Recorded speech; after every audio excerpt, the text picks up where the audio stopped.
Well met, everyone. I am Rich the Lich, and today I'm going to talk a bit of world building. Got me some new goggles, some new shades, looking good, right? But it also means I'm probably getting a little old, so... Alright, let's jump into this. Let's see what's what. There is a really awesome community online. It is the forums of RPG.net. I've been a long time member of those forums, probably a decade or so. And early last year, I think like January of 2018, there was a forum post on the topic of things that turn you off, little things that turn you off of settings. So the types of things when we're not just reading a novel, right? We're not reading about the world that was created, Westeros by George R.R. Martin, or the world created for Middle-earth, Tolkien, of course, and Harry Potter, and so on. Settings. So I think they were talking beyond, of course, just 5th edition D&D, just any RPG setting, something that is a world created with the intention of bringing it to a table for players to play in. But when we're talking world building, I figured that this forum, this post, would really have a lot of benefit if I can kind of break through a few points. As I said, this post came out somewhere early last year, and it has amassed a total of 80-ish pages. Sure, there's a few pages in there that are, some rambling and people kind of going back and forth on things, but what I have done in that time is, since that time, I've read through just about all 80 of those pages multiple times. And you can get a lot of opinion, of course, right? What one person believes is the strength of a setting, another person might believe is the weakness, and so on. One thing I often like to do is I try and find some consistencies. I try and see where there's a lot of crossover and see what sort of stands out that most people are kind of complaining about, or most people don't like about a setting. Because I think if you can kind of narrow in and zoom into those detail points, they give you some good direction, some things to springboard off of when you're creating your own worlds and your own settings. And even on a smaller scale, if you're not world building and you're not creating an entire your version of Forgotten Realms, if you're just creating monster design or encounter design, you can kind of think through these things, because this is kind of your audience. This is what people are buying, and this is what people are saying they think is good, bad, and otherwise. And as I said, I've taken, I think it's 8 points here, so I'll put them on screen. I'm going to put up a few different forum posts one at a time, and I'll talk through them. So here's the first one I want to talk through. And again, these are all ones that have sort of been consistently reiterated throughout those 80 pages. Like, a lot of people agree on some of these points, and I do as well. So here, this guy, Baku, he says, Chris, I think is his name. Here's this whole new fantasy world. Will describe 10,000 years of history, but tell you nothing directly about the culture, political structure, or values. Just assume it's fake fantasy European feudalism. Now remember, I'll kind of refresh once again. This was one reply among the forum topic of what are the little things that turn you off of settings that would maybe make you not buy that D&D setting or that fantasy setting on the bookshelf and not make you turn the pages. And I think by addressing these, you can kind of go through that checklist and ensure that you're covering some pretty good bases and you have some real good meat in your world. Again, it applies to the channel because I'm giving a lot of suggestions and advice, but it applies to me specifically because I'm currently in the process of creating my own fantasy world, right? So, while I totally get that many games work better with referencing common touchstones for play, if you're going to throw a huge setting at me and tell me it's a whole world, I'd venture the cultures might have a few different, or at least one standout value that is different than this assumption. What's socially acceptable, not acceptable? What counts as praise or an insult? What hypocrisies do the people accept, sort of tolerate, or never let slide? Okay? The way I see this, and it offers so much value, is oftentimes you may read through the first part of the book and see the 10,000 year history. Okay? If you want to have this happened 17 generations ago, and 14,000 years ago, when the continent was one whole piece, before it was shattered and broken into islands, the orcs, the orc clans from the founder of blah, blah, blah. If you want to have that, fine. Put it in the detail section in the back of the book. Okay? So a lot of these things, you may want to include them, but maybe put them later. Early on in the book, I always talk about how does this apply at the table? Get it to the table. What value is this at the table right now? Does this 10,000 years of history, does that truly influence when my player is sitting at the table and we're doing that sort of session 0 prep time when they're making characters? Does anything here actually matter when my player is asking me questions of, hey, dude, I was thinking about going multi-classing into this way. Can I do that? Or can I start with a great axe instead of a sword? You know what I mean? Questions like that. Backgrounds, right? So figure out how the people live. They'll give you 10,000 years of history, but it tells you nothing about the culture, the political structure, and what people value. So culturally, right? I read a really good article the other day, like from a actual scientific or, what's the word? Oh my gosh, educational document, like someone's thesis or something on culture. And it just talked about how do people eat?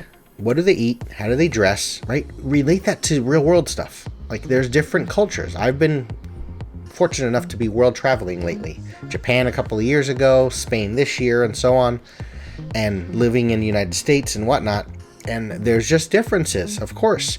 So talk about those things, because when your group walks into the tavern to get a quick drink and get some adventure hooks, how are people going to accept them? Are they just open that they're walking in with large great swords and whatnot? So focus on those things. And like I said, if you're going to put that 10,000 years of history, maybe put it in the back of the book. Horace arisen. These are some of the things that turn him off of settings. Lack of conflict, white knight elves or really perfect good guys, misunderstood orcs or other evil race. Just be evil. The kitchen sink approach, that's a big one. And then he says here, using a D20 variant for any setting not specifically designed for its idiosyncrasies. Okay? So, lack of conflict, right? That drives story. You don't want just those white knight elves, like people that are just absolute perfection. Everyone has a trigger, right? Has a reason why and something they'd want to kill for, or something that they might go a little overboard with their passion and their zeal, right? Misunderstood orcs. I like this, where it's not always just going to be... That's coffee. I just got interrupted big time there. So, you have misunderstood orcs, right? You just have things that are just massively dark and evil for no reason than just being evil. They were just born evil, and they are evil stacked upon evil, right? It doesn't need to be every entity in your world. The diversity and layers, as Shrek says, like an onion. For your information, there's a lot more to ogres than people think. Example? Example? Okay, ogres are like onions. They stink? Yes. No. Oh, they make you cry? No. Oh, you leave them out in the sun, they get all brown, start sprouting little white hairs. No. Layers. Onions have layers. Ogres have layers. Onions have layers. You get it. In characters and NPCs is in the gray area, right? It's the evil guy that has some sort of agenda and goals that he might be able to be swayed to do the right thing once in a while. You know what I mean? Like, what do they say sometimes? Your enemy can sometimes be your friend as long as you can kind of highlight and illustrate to them that there's another greater enemy or a common enemy or whatever the phrase is. You can have those layers of people in there, but you definitely need some people that are just straight up dark evil. Orcs eat all the other races. That's why they're evil, and that's why they're considered evil among the other races. The kitchen sink approach, be careful with that. I like this from Star Wars, and I like this from Dune, and I like, so I've got sand area, and I've got worms, and then let's see, I have like swords that glow at all times, and the bad guys use the red swords, and the good guys use the blue swords. And then, I like the Cyberpunk 2077 coming out by CD Projekt, so let's make sure that it's raining all the time. And there's actually a place where the gnomes create neon signs, and, don't just throw everything into your world. I remember when I was going through art and design school, video game stuff, right? And I had instructors that were, coming off of working at Blizzard and various things like this. It's not what you put in, it's what you leave out. So I like the fact that he mentions he's kind of turned off by the kitchen sink approach of trying to throw too many things. So here's one where he says bland maps. This is an absolute killer for me. This is by Mondo231. Luckily, this isn't as common as it used to be. If you can't show me roads and similar details, goodbye. I think the reason why that's not as common is because you have free software out there, such as like Wonderdraft and Inkarnate. And there's just a lot of resources, you know, and Adobe Design, I use it all the time, the Creative Suite. You can get things for 10, 12, 15 bucks a month now and have all the software you need. And there's so many video tutorials out there that can help you I do some, right? That'll wrangle in how to create some decent level of cartography. Yes, you're not going to be, you know, drawing maps for novels and, you know, world building sites and stuff like that, but create some depth of detail, right? When that's on the table, you want to kind of reveal and show some good information. He also mentioned settings that lack regional politics. It doesn't have to be war and peace, but cut out the detailed description of royal families that my players will never meet, and tell me a little about where Nation A thinks the border should be, and Nation B's attitudes as well. A couple of paragraphs per nation would suffice. I like the last sentence where a couple of paragraphs per nation would be sufficient. Just mention it. It talks about, in the previous ones, right? You want to have conflict. So where is Nation Nation red border versus blue border, right? Who's fighting with who? You know, you don't have to actually draw things on the map at all times. It'd be nice to have those black lines and then kind of dash them and just say, hey, here's where this border is. But if Nation A thinks everything south of the mountain range is theirs, that informs you as to some cool adventure. Because when the people, your characters, walk south, and once they cross that mountain range, you can tell them, hey, you guys are wearing the symbol of the kingdom from the north. Be careful when you get into those hills and you leave that mountain range, because that's where the southern nation believes that's their territory, and they're currently at odds with us, right? That stuff is important, okay? And he says here, leave out the detailed descriptions of royal families. So that's kind of the idea of leave out the stuff that doesn't matter with my players right now that's going to help me get through adventures. And then his third point is a lack of economic data. Here he says he's not looking for a thesis, but how about a couple of sentences about what Nation A imports and exports. This is important for color and plot options. It's also important because it illustrates to you how does a group of people, especially when you're talking nation level, kingdom level, empire level, how do they live? Yeah, an empire Roman Empire, right? Persian Empire can conquer the whole of the western half of your continent. But how do you feed those damn troops? Are you stealing the food from somewhere? Is there that much livestock? You know, or hunting? Are they that close to the water at all times? You know what I mean? Can they get there to fish and get all that stuff? If not, in their conquering efforts, who the hell are they trading with, and what are they offering to them that they're bringing in enough food to feed all those troops? I've been distracted for far too long, so this has to happen. 1 second. This is a good mic. Check this out.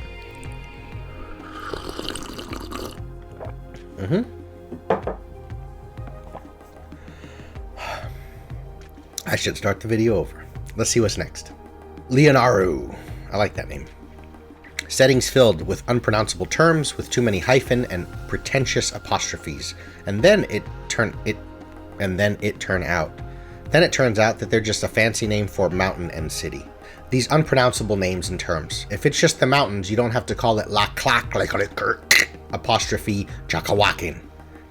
Whatever the hell I just said, right?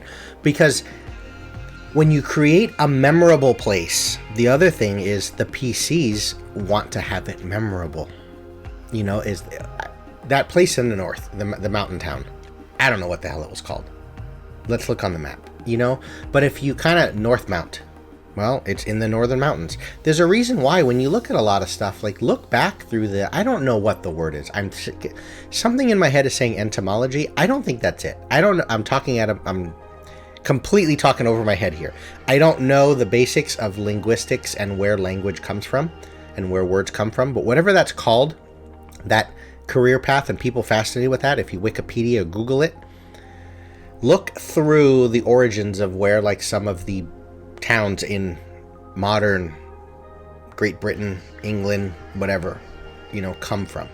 Where do the things in England come from, right? And oftentimes you'll have, well, there's a city that's to the west of the river, therefore that place is called West River. right? But just some of those things, yes, you want to create cool names. I get it. But be careful with going a little too crazy with it, and try and ground this stuff a little bit, because you can create things that make sense and they become memorable. You have West River, right? You have North Run, because there's a path that goes through the northern spires of the mountains. You know what I mean? The gray spires. Why? Because the damn clouds are always gray above those mountains. Things like that. Here he also says economies that don't make sense. That kind of goes back a little bit to the previous one. Example, mountain cities with no mining, trading, or economy at all. Like the OP said, I don't expect a 100-page report, but please tell me how these guys survive. We went over that already. That's important. Noble warrior tribes that reject random technologies and are declared to be better people because of it. Advancement for a reason. Okay? Unless they have some truly strong shaman-like religious aspect to it of why they shun magic. Avoiding magic in a world when everyone else has magic is putting you at a huge freaking disadvantage, so think about that. Fey creatures that are rapists and slavers but are somehow not evil, right? So that kind of goes into the whole, just because the tropes or stereotypes say that you're generally good, if your actions do something that are considered horrible, you're horrible, okay? Get past that, the good guys are always good guys type of thing. Not having an immediate good answer, this is Dagor. So, what might an interesting player character for this world look like? If by the time I'm done, this is huge. This one single thing has probably driven my entire world building direction, not just in the current things that I'm working on, but just overall with the concept of, does it matter right now at the table, right? This one right here, I'll go back to it. Not having an immediate good answer to, so what might an interesting player character for this world look like? If by the time I'm done skimming over the setting for the first time, I haven't already come up with at least the seeds for some character concepts I'd like to try out in it, that's probably not a good sign. This is, as it blatantly says, this is the epitome of getting it to the table. Remember, and I've mentioned this on some other world building videos, we are not creating just a cool world that I just want people to read through as a novel, as a fictional work purely for entertainment. Okay, there's a difference between reading Harry Potter, and Hogwarts, and everything that exists there, and Westeros, and even watching it on, reading through George R.R. Martin's work, but also watching it on HBO. There is a difference between that and actually getting people to print out 5e character sheets. Okay, and again, I know that this forum post was about any RPG. Getting the DM to print out character sheets, bring them to the table at session 0, talk through his house rules. Hey guys, here's how we're going to run the session. Here's some things we did last campaign I didn't like. I'm going to change this. Anyway, here's the world, and you give them the sort of background primer to the world. And the reason why you're doing that is you want to get them invested. You want them to be like, dude, that sounds cool. I want to play in this world. But also, it starts answering the questions for them of, why would I want to play an elf? And, oh man, I didn't know that, everyone kills you on sight if they see you casting spells. I'm not going to play a sorcerer or a druid then. I'm just going to go with a Battlemaster fighter or whatever, right? I'm using D&D 5th edition reference because that's what I know best. But it answers that question right there. If in the first few sections of the world, right, when I'm reading through, I don't immediately start kind of spinning the wheels as a DM of okay, here's the bits I need to tell my players to help them make characters. You're just creating cool fluff and story. You're not creating something. In the world of video games, there's graphics, right? How good does the game look? Right? There's of course story, what audience are you trying to resonate with? Of course, what trumps everything is fun. That's why, regardless of your opinion on it, the battle royales, Fortnites, Apex Legends, things like that. Number one, they're free to play, so they're easy to jump into. Overwatch, right? There's a simplicity to the design of the characters. It's readable, things like this, right? And I'll go over on some other videos. I'll kind of bring in my experience from a video gaming perspective. You have all that stuff. You need to make things fun, right? In video games, in any gaming. But when you're having a real life person interact with your world, and that is the difference from writing a fictional piece, writing and reading Middle Earth, and how does Middle Earth play at the table?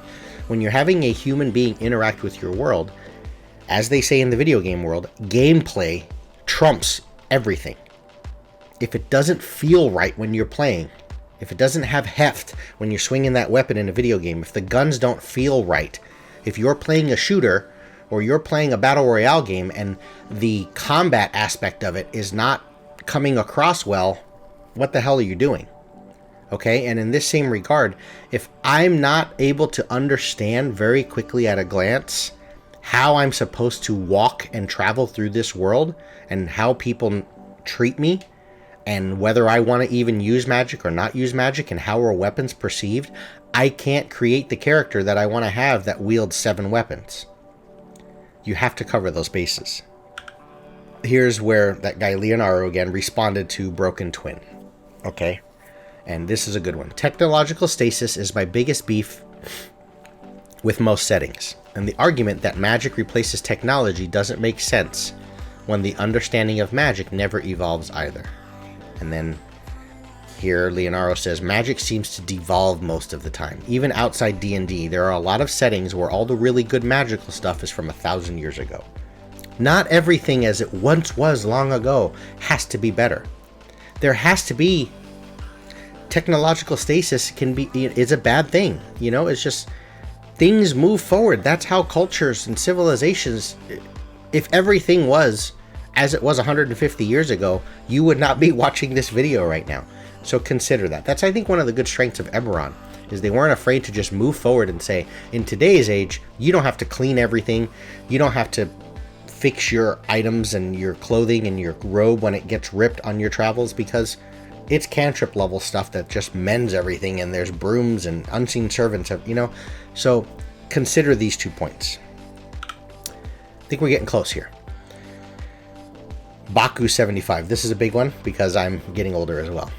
I used to love big comprehensive compendiums. Today, not so much. So I'd say that the first thing that turns me off settings is lengthy description or detailed chronology for the past 10,000 years. I just can't dive too deep anymore. I need to get to the essence of a setting in a few pages. And more than anything, hooks, hooks, and hooks, and random generators. Okay, and then he mentions Hubris does a pretty good job of presenting this. So that's a big one, right? Where you notice that's been reiterated over and over.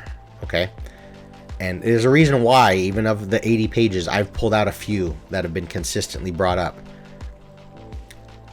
In the beginning, give me the gist of this world and what does it feel like if I was to run a session in it tonight. And then beyond that, detail it out later. I do think you should detail it out, because there are people that are, you know, once they get invested, I want to delve in further. All right, cool. I got through a session of orcs and why the orcs are at war with these guys. But then later on, to extrapolate on that and create some more adventure and some hooks and some layers, right?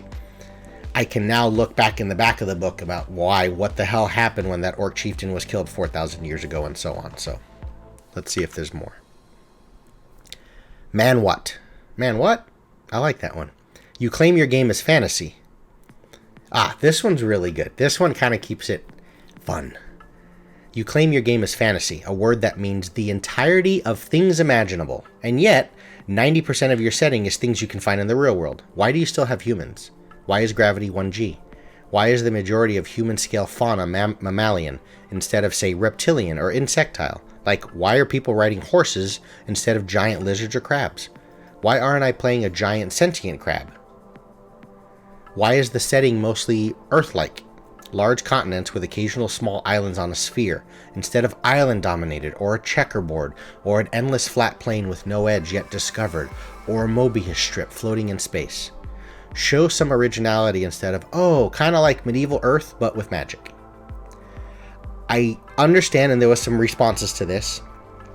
Number one, a lot of people don't have the physics sense or the understanding of the cosmos and the way things work to completely twist and turn the calendar system. But you can ground some basic things and say, well, the water comes from, you know, it always flows down, right, against the terrain to the closest source of water as soon as possible, blah, blah, blah. You can do things like that, but you can hand wave so much in your world. But I think what happens is people lack the physics and they don't have the ability to...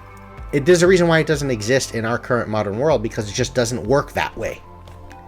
But what happens is when everyone thinks that way, you end up getting too much of the samey. It's too much of medieval Europe, medieval Europe, medieval Europe.